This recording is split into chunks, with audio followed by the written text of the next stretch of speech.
It's Sean Smith from Black Push. I've been devastated by what I've seen coming out of the border with our Haitian community. People being beaten, people riding on horses, people who are trying to get to safety for them and their family and their kids being turned around, or just being deported back to a country that is not even able to take them in right now. I am looking to make a difference in this area, and I need your help. Go to our website now, www.blackpush.org, and where you can make a donation and sign our petition, and where we stand together and say to America that this is not okay, this is not right, and we won't tolerate it. This is not the America I know. This is not the country in which we are built upon and founded upon. We have a lot of work to do, and we have to do it together. So join us in this journey as we support our Haitian brothers and sisters. That human rights is very valuable, and we have to stand together. We have to work together, and let's do this. Let's support our brothers and sisters. Go to our website now at www.blackpush.org.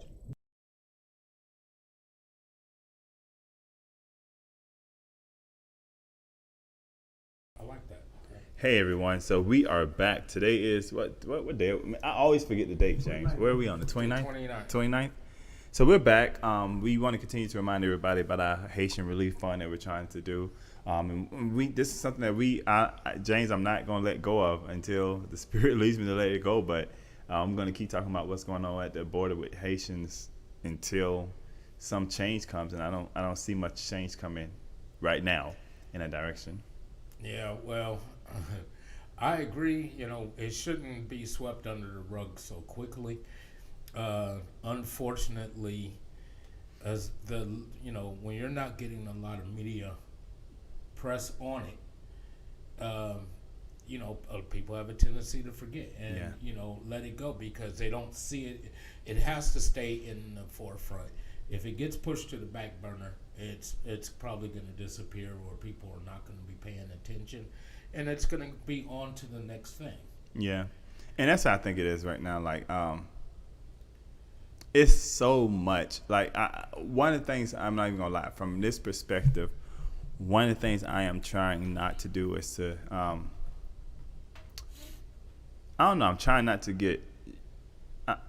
It's just so much going on. The world is crazy right now. It's on fire, but we want to continue to remember what's going on in Haiti as a country, but what's going on across the border too with Haitians and them being deported. It seems like everything has kind of calmed down a little bit, but we need to make sure that we keep the attention on it.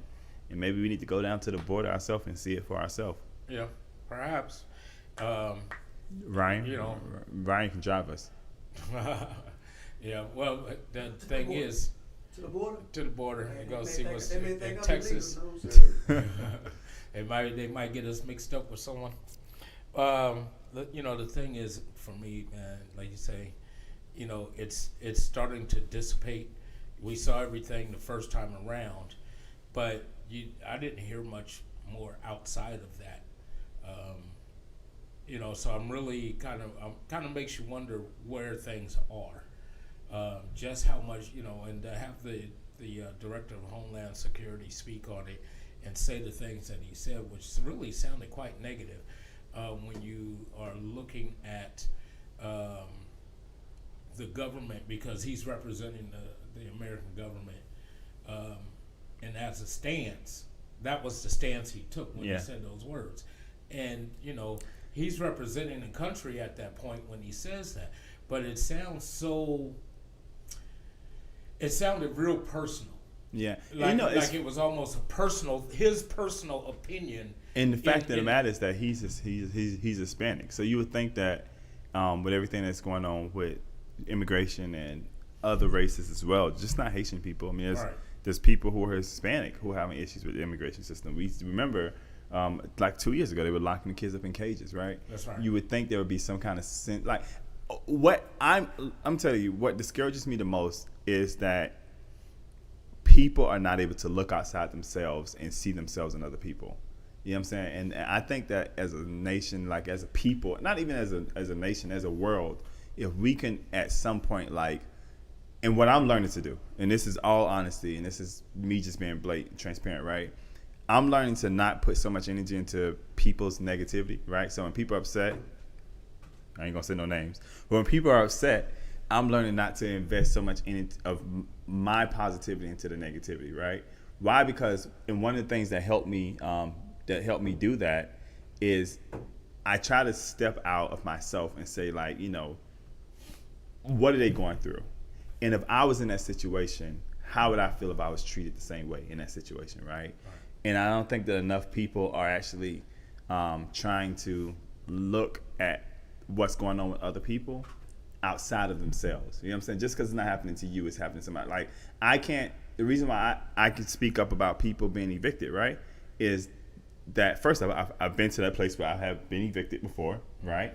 But at the same time, every single time I hear a story about somebody being evicted, I try to step myself out of the fact that, okay, everything's good in your household right now.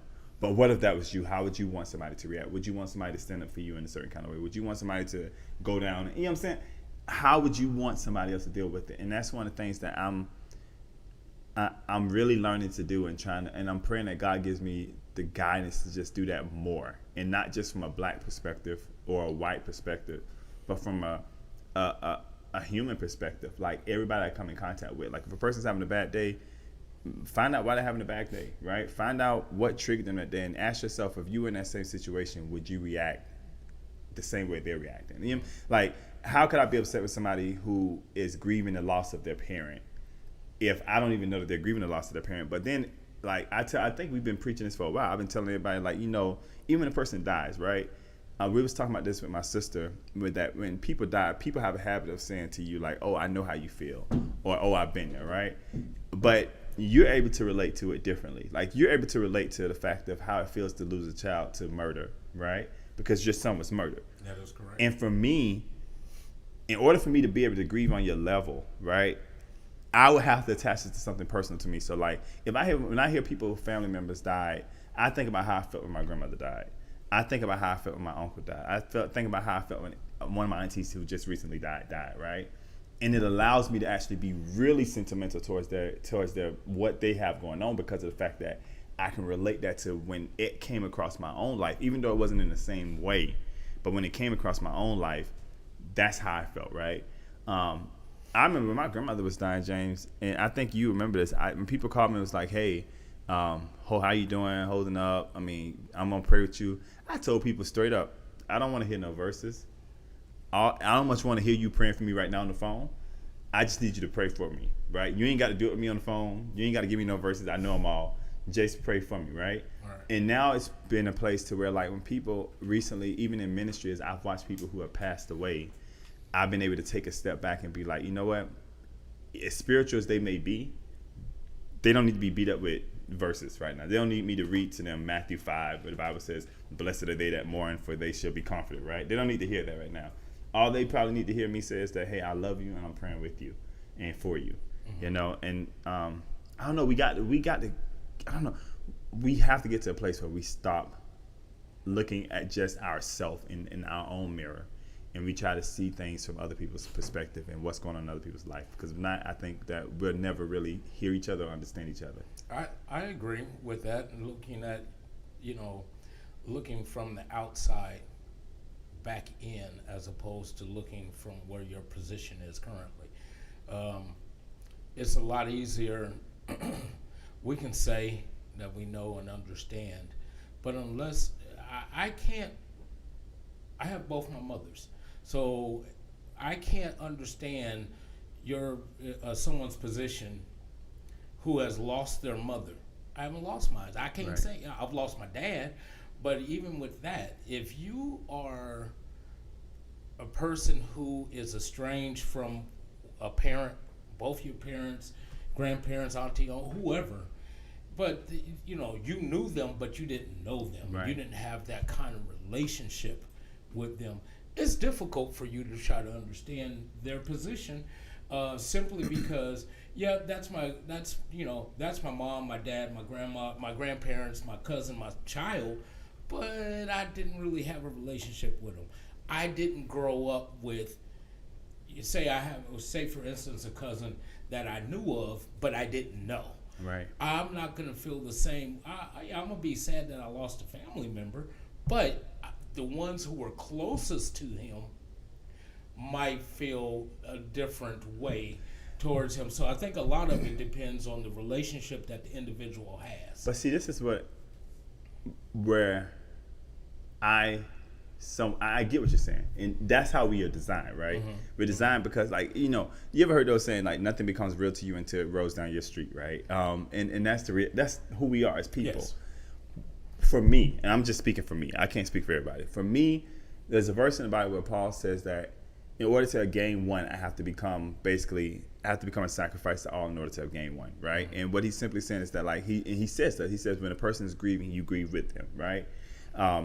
And I think what happens so many times is that people are tired of feeling fakeness, if that makes sense, right? Yes. Feeling like somebody standing on TV and be like, oh, I understand how the George family, Floyd family feels, but you don't feel that in what they say. You're not seeing that in their actions, right? And for me, what causes me to humble myself and go back and actually try to feel what they're feeling is I use the thing that I can relate to the closest to that, right? I can't relate to losing a mom, but I can relate to losing somebody who raised me all my life, right? Yes. And that emotion is something that I took when I've done eulogies recently. I mean, it's been different for me. And I think even you've said, like, even my preaching style has kind of changed. Like, it's been different for me. Even when I preach funerals now, when I go in there, I may not have been emotionally attached to the person, but I understand the feeling of losing somebody who you love dearly, who you really, really love. Absolutely. And one of the things that, we talk about John 3:16 so much, and people quote that verse so much. For God so loved the world that he gave his only begotten son, that whomsoever believe in him shall not perish. If we can relate the feeling of losing the person closest to you and feeling like there was nothing that you can do to help that person, or that person had done nothing wrong to be in the situation they were in, then we can somewhat, and I'm not saying we'll be able to see that, but we can somewhat see how God felt about that moment, right? You know what I'm saying? Because that was his child. That was his son, irregardless of and it was, the Bible says it was his only begotten son. You know what I'm saying? So imagine, like, the feeling of sacrificing your son for people who don't even like you, for people who ain't even trying to get to know you, and you're sacrificing him to bring you back into relationship with people who don't even like you. Right. And I don't think people really, I don't think we really take the time. Like, we read that verse so much, and we're like, oh yeah, God so loved me that he gave his only begotten son for me, just for me, right? Mm-hmm. But to understand the sacrifice, the emotions, the pain that went into that, and to understand, like, every single time, like, I was always reminded, and I tell people all the time, like, every single time we do something wrong, it's like we putting Jesus back on the cross again. And imagine how God has to feel to, like, be like, oh my God, like, that one time wasn't enough for them, right? Sean, that one time wasn't enough for Sean. And I'm speaking for myself. And I think that when I was locked up, one of the verses that they made us learn Romans chapter 6. And they made us memorize it, like, per verbatim, right? In Romans chapter 6, Paul asks the question. He says, what should we say then? He said, what should we say then? Shall we continue in sin that grace may abound? God forbid. How shall we who are dead to sin live any longer therein, right? Mm-hmm. And it was basically what he was saying is, like, do we continue to sin, or do we continue to live life recklessly because we know that we have grace that backs us up? No, we don't, right? How should we who are dead to sin, meaning that we no longer are bound by sin, continue to stay in something that we're no longer bound by? Like, we have freedom to get out of that. And I was talking to a friend of mine the other night, like on Monday night, I went to Miyako's, our hibachi spot, and we was talking about how, even from a Christian standpoint, we become to categorize everything, like, and even in society, like, everything, like, this sin is greater than that sin. That sin is greater than this charge is greater than that. And in God's sight, like, sin is sin. Wrong, right is right, and wrong is wrong. And even when we talk about our Haitian brothers and sisters, right? How, like, again, go back to that perspective that, would I want to see my mom out there being harassed like they are? Would I want to see my brother out there being harassed like they are? Would I want to see my grandmother, if she was still alive, out there being harassed? No, there's nothing about that that's okay. Like, there's ways that we can enforce immigration laws. There's ways we can tighten up immigration laws. There's ways we can make immigration better. But it doesn't mean that we have to lose who we are in our character in the process. In America's character is supposed to be a land of immigrants, a place where people can dream big and come here and accomplish those dreams. Right. Is that the image that we're showing there? You know what I'm saying? And that, I don't know. I don't know. Maybe I'm on an island by myself right now in this season of my life. I think one of the things we have to take that needs to be taken into consideration for us all is, yes, we are supposed to be a country of a land of opportunity for anyone who comes in outside of the country. Yes, but only within reason. Right. You know what I'm saying? Because because we're dealing with systematic racism, it only applies to a certain group of people. So if you're coming in from outside of the country and you happen to be Caucasian, then yeah, the door's wide open for you. That's what it seems like, because you get those who are coming in from other countries, people of color, and there's a lot of mistreatment for them to come in. Right. And now don't get me wrong, because you get political asylum from European countries without ease, without it being any kind of issue or lashback. However, getting political asylum from a country where the people are brown, there just seems to be a little more hoops they have to jump back through. Yeah, and more hoops that you have to jump through. Now, again, we are talking about systematic, and then applying that. And I said it last week. This thing still needs to be applied fairly across the board.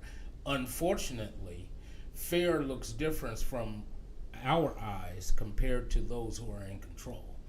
And until that actually takes place, we're going to continue to see the kind of stuff we've been seeing.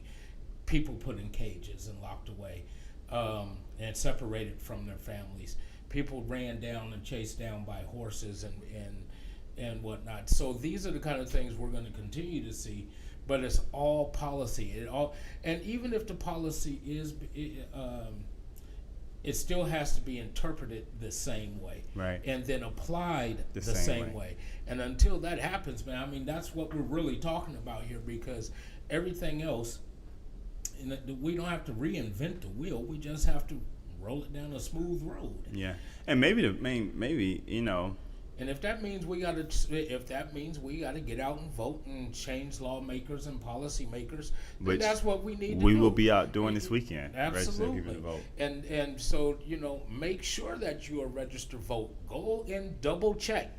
Maybe you moved across town or across the state or whatever, but make sure that you've done everything in your power to make sure that you are registered to vote. So, because this particular election, because it is a midterm election, is probably the most important one. Yeah. And because this is when you're going to get your state representatives, your senators, governors, all of them are going to be a lot of places. Places. County and state officials are going to be put on notice, and this is your opportunity to make those necessary changes.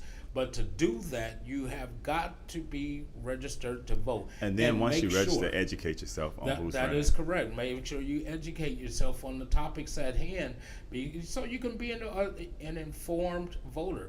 Go to the city hall, town hall meetings that are in your neighborhood, in your district. If it happens to be, hey, look, you might have to make a sacrifice for that evening and not go to Bible study. Maybe you have to make a sacrifice and not go take the kids to football practice or make some sort of arrangement, cheerleading, that kind of thing. But maybe you have to make those kind of sacrifices, because if you don't today, you're going to end up with some laws or some people who are not in your favor, in your neighborhood, in your community, in your city, in your state. or your county or your state. So these are so you have to make sure that you do your part, and every single vote counts. Absolutely. So if you're sitting there, if you're one of those people who say, "Oh, my voice, and my vote does not count," I disagree with you. But it only begins with you doing your part in making sure that you are registered to vote, and it doesn't matter what part of the state or city you happen to live in. You need to make them necessary changes. And if you don't know, and I'm going to go ahead and say it. What is it? The My Vote SOS. It's in Georgia. Yeah, it's for Georgia. mvp.sos.ga.gov. That's correct. And make sure you go in there and double check. And because you might still be registered to vote in the county you just moved out of 3 months ago, and you thought maybe because you put in a change of address that it automatically changed your your voter registration, and that may not be the case. So you need to double check. Make sure you do all the things necessary that you can vote. And you have how much time do we have left now? Right. Needs to be done Monday by to register Monday, to vote, which is the 4th. Yeah. So October it has 4th. to be done by October 4th. So and that's in the state of Georgia. That's in the state of Georgia. That is the state of Georgia. So make sure you get that done by the end of this week, ladies and gentlemen. But moving on from that, I wanted to bring this up too, really briefly. So, talking about just knowing who you have in places of power and position.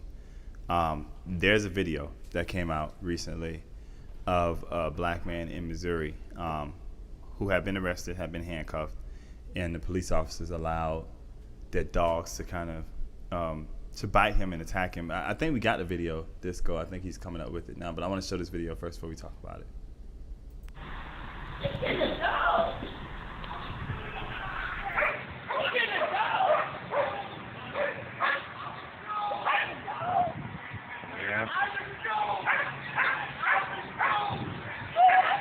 Putting that dog on him. I know he ain't sticking that dog on him before it's that baby. Wow. Don't stick that dog on him. Don't do that.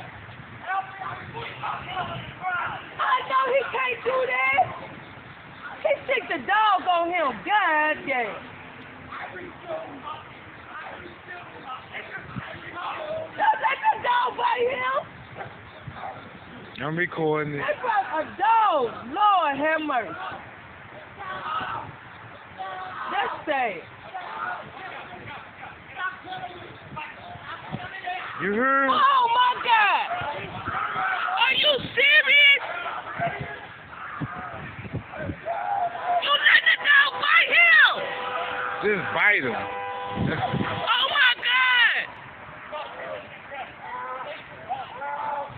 You let him bite him. Girl, girl. Record that. I am. Girl, look at him. They still let him bite him all that time. Girl, that's why I hate these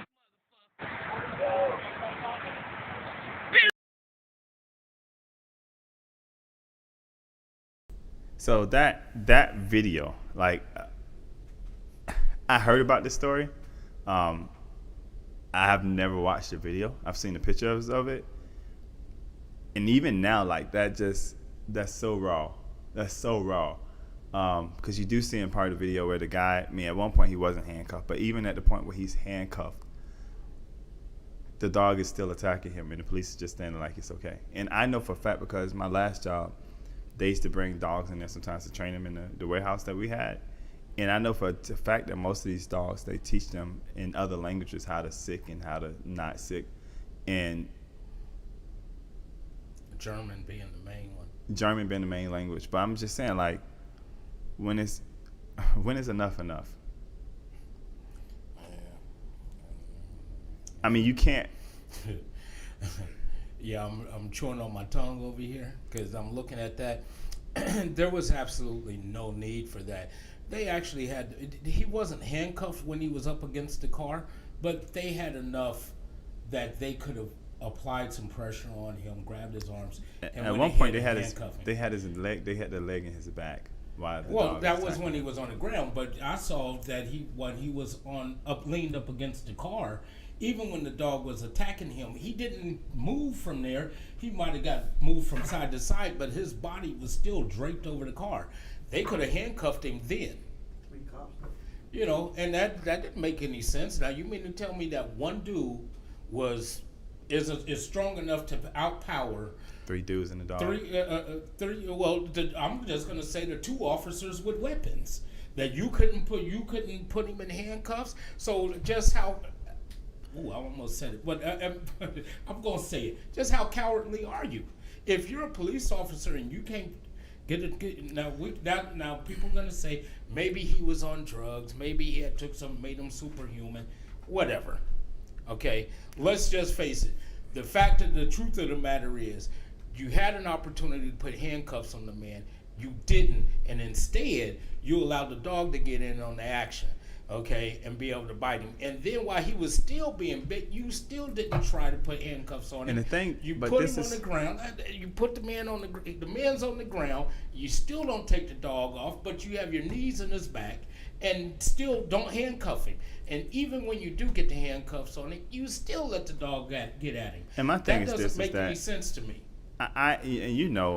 From an organizational standpoint, I have been very much in the side of hearing the side of law enforcement on issues like this, right? I think I've had more meetings than most people would prefer me to have with people from law enforcement community, and I try to be extremely fair. But this doesn't do anything to justify the point. We have so many different options out here. They have tasers, they have mace, they have other different options, and it's like, for me, again, it goes back to the whole thing about, a lot of people are going to say, well, here goes the black on black. Here's the black people crying up again.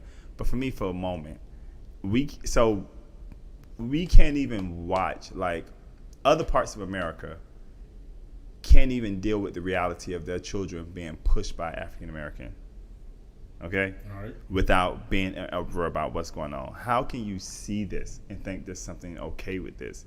Or to think that, this is how we would treat people. And irregardless whether they're American, we shouldn't treat anybody like that. You know what I'm saying? Period. We shouldn't treat anybody like that. I don't care whether you're black, white, Hispanic, Asian, whatever. This video, I listen. It comes to a point where I don't have any words, and very rarely do I not have any words. I'm more so like emotionally. That's crazy. That's all I can say. Like that. That makes no sense. So. This is something that we're going to stay on, and we're going to actually reach out to the brother's attorney who was here and see if we can get him on the podcast, Ben Crump, because this is something that continues to happen. And I think that we have to be real enough to say that police need to get home safely at the end of the night, but this guy was not a threat to anybody at any point. And I hope justice is done, and I hope that it's equal and fair justice. Not that thing we call not the balance we call justice currently. Yeah. So, but yeah, we'll pick up on this again. Another day. But I do want to continue to remind people that we have our bingo night coming up October 9th, and it'll be held at what's the name of the center we're doing it at? The little 5 Points. Yeah, Little 5 Points Community Center. There we go. Sorry, the Little 5 Points Community Center. So we'll be hosting that next week on the 9th, and then exactly 2 weeks after that, we'll be hosting our second One Accord Conference, which I am super excited about. We have great speakers. We have Gerald Griggs, who's going to be there. We have I can't even think of some of the names right now. So many people. Reverend Timothy McDonald, former Dolphins player Jason Allen. So many great people who are going to be. Pastor Lisa Musser from Tabernacle International Church. We have representatives from Paulding and Cobb County who will be out as well. So super excited about that. That's coming up. And I think you're going to be booked to host it again, James. So be ready. And I'm super excited about that. So please join us for that. And remember, you can go on our website, make a donation at www.blackpush.org. And also, too, I think this week we're going to focus on Newbie Corp. I want to do a whole segment on Newbie Corp maybe Friday, so we can kind of talk to people about Newbie Corp and what it is that Newbie Corp does. So I think we'll have that more defined by the Friday anyway. So Yes. thank you guys so much for tuning in today. Thank you for watching. tuning Join us tomorrow at 1 o'clock. We'll be on exactly at 1 o'clock because we'll be on with Carol Massey tomorrow at 1. So join us tomorrow at 1 as we talk to Carol Massey, and she's an awesome woman. So it'll be very interesting to see. And one piece of advice I'll leave everybody is try to look at people's situations from their view. Try once. And I think that it changed the way we look at life and changed the way we look at people. Until next time, have